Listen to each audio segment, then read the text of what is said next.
नमस्कार, आयोजन चैनल पे आप सभी दर्शकों का हार्दिक स्वागत, अभिनंदन। जैसा कि आप सभी को पता है, जोधपुर नगर निगम में चुनाव की रणभेरी बज चुकी है और कई प्रत्याशी अपनी भाग्य, अपना किस्मत है इस चुनाव में आजमा रहे हैं। ऐसे ही एक प्रत्याशी हमारे बीच है, वार्ड नंबर 36 जोधपुर नगर निगम दक्षिण के प्रत्याशी जो भारतीय जनता पार्टी के बैनर तले चुनाव लड़ रहे हैं, ताल ठोक रहे हैं, श्रीमान देवीलाल जी सुधार। श्रीमान देवीलाल जी, आपका बहुत बहुत स्वागत हमारे चैनल पर। आपका भी बहुत बहुत धन्यवाद। हमारे दर्शक और आपके क्षेत्र के तमाम जनवासी निवासी आपके बारे में जानना चाहते हैं, आप अपना परिचय दीजिए। मैं देवीलाल जांगेड़ पिछले 30 साल से यहाँ जोधपुर में रहता हूँ और इस वार्ड में 11 वर्षों से मैं इस वार्ड में रह रहा हूँ।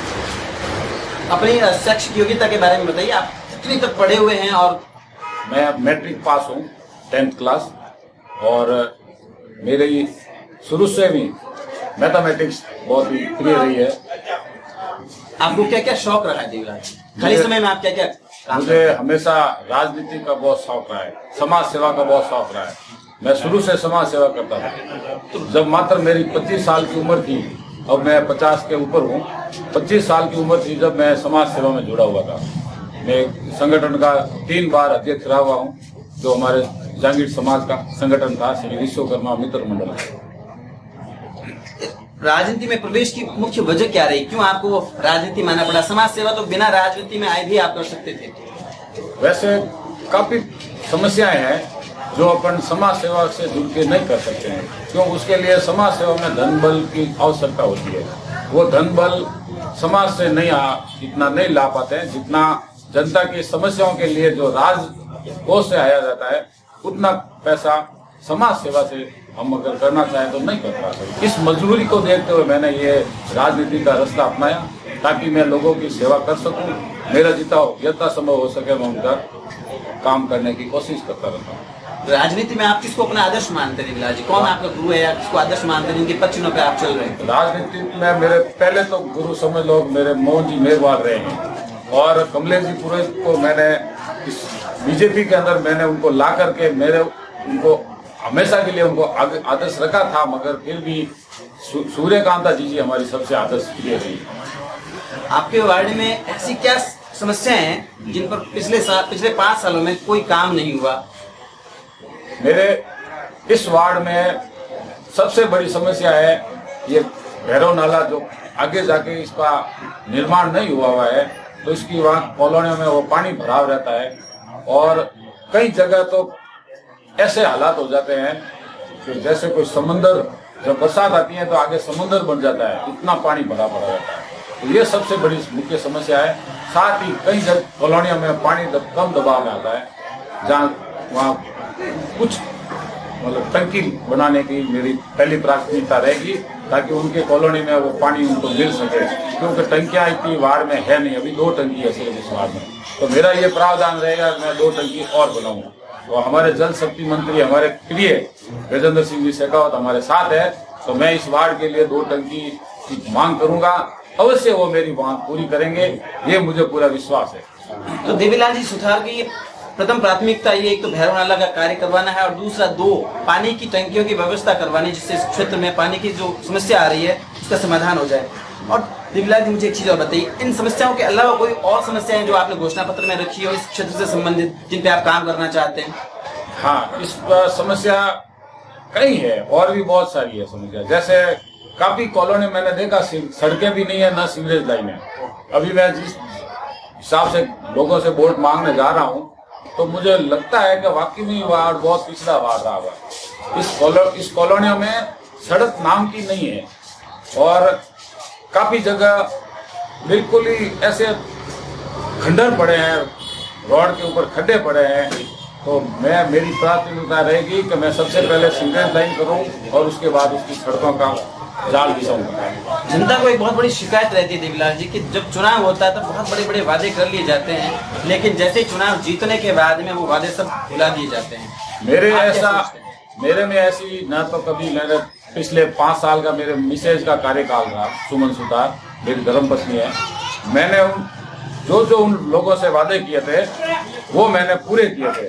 मैंने अपने उस कार्यकाल के अंदर करीबन 8 करोड़ से 9 करोड़ तक का विकास कार्य मेरे वार्ड में करवाया था उसकी ईमानदारी को देखते हुए, उसकी कार्यशैली को देखते हुए भारतीय जनता पार्टी ने 10 साल बाद में मुझे पुनः वापिस मुझे टिकट दिया। ये मैं पार्टी के प्रति वास्तव में मैं उनको धन्यवाद दूंगा, पार्टी के बड़े पदाधिकारियों को, कि मेरे ऊपर भरोसा जिताया, तो मैं उस भरोसे पे खरा उतरूंगा। इस बार भी जनता के हित के लिए मैं कड़ी से कड़ी, कंधे से कंधा मिला करके इस काम के लिए मैं हमेशा तत्पर रहूंगा। मैं कभी किसी के पीछे मुंह नहीं छुपाता हूं। मेरे घर जो आएगा वो सदैव मेरा प्रिय आएगा, मैं उसको काम के लिए पहली प्राथमिकता दूंगा। और मैं खुद स्वयं कार्यकर्ताओं से पहले मिलने जाता हूं हमेशा। मेरा ये शुरू से रहा है कि कार्यकर्ता मुझे बुलाए नहीं बुलाए, मैं उसके यहाँ चाय पीने जरूर जाता हूँ।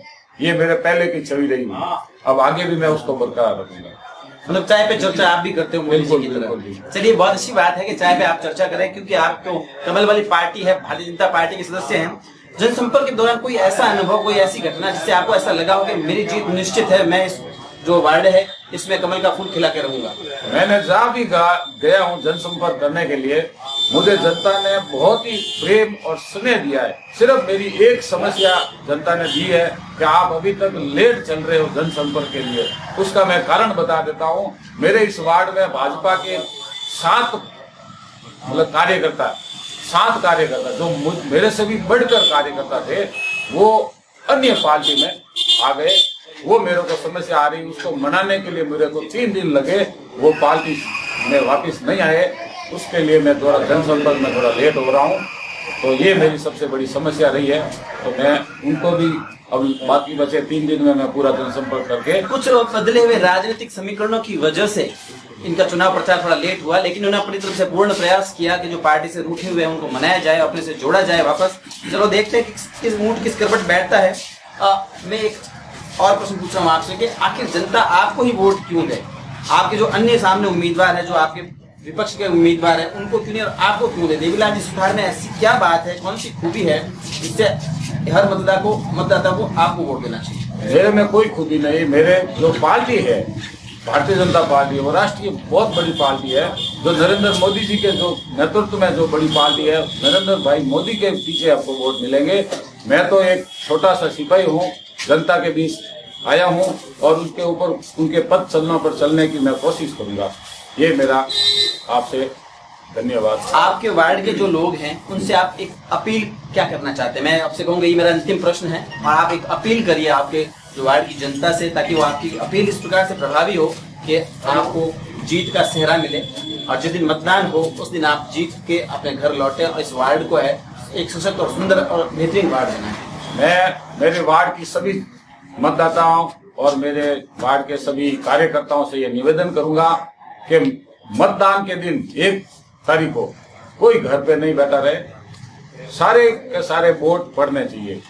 जब आप वोट दोगे तो आप एक बार पुनः जरूर सोचना कि देश हित के लिए जिस पार्टी को हमेशा आपने सर्वोपरि माना है, जिसने हर वादे को पूरा किया है, उस पार्टी के ऊपर आप बटन दबाना और निश्चित ही कमल खिलेगा। मुझे पूरा मेरे मतदाताओं पर पूरा भरोसा है। मैं इस वार्ड से भारी मतों से विजय होकर जाऊंगा और आपके विश्वास पे खरा उतरूंगा और जनता के बीच में हमेशा खड़ा रहूंगा। तो आप सुन रहे हैं, आप देख रहे हैं देवीलाल जी सुथार को, इनके विचारों को आपने सुना, इनको समझा, और बिल्कुल ये जमीन से जुड़े हुए कार्यकर्ता के तौर पर हैं और आप लोगों के लिए, आपके वार्ड के लिए बहुत अच्छा काम करना चाहते हैं। तो इनकी अपील है कि इनको वोट दिया जाए और इनके ऊपर विश्वास करके आप इनको एक बार जिताइए। आयोजन चैनल की पूरी टीम और मेरे कैमरामैन साथी सुनील सुथार, उन सबकी तरफ से आपको बहुत सारी शुभकामनाएं और इस चैनल से जुड़ने के लिए बहुत बहुत धन्यवाद। आप हमारे चैनल को इस प्रकार से लाइक और सब्सक्राइब करते रहें और हम आपको अपडेटेड जो सूचना है, समाचार है, वो देते रहेंगे। अन्य वार्ड में कौन से उम्मीदवार कहाँ ताल ठोक रहे हैं, मिलते हैं। धन्यवाद।